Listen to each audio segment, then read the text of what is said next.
আমার শাহজালাল আবিদাল কাজী কেমন প্রেম বাগান সাজাইলো।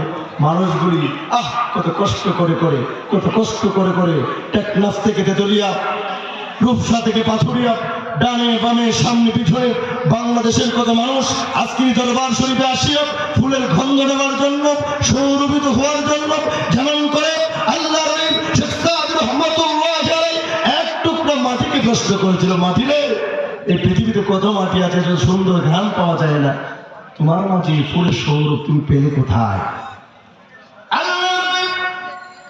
বিশ্ববিখ্যাত ইসলামিক রেজাল শেখ সাদ রহমাতুল্লাহ আলাইহি তিনি তো কবি ছিলেন, তিনি মাটির সাথে কথা বলতেছেন।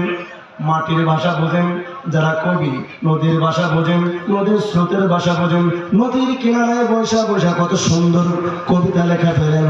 গাছের ভাষায় বোঝেন, গাছের ডালের পাখির দিকে তাকাইয়া কবিতা লেখেন। কথা কোন ঠিক কিনা?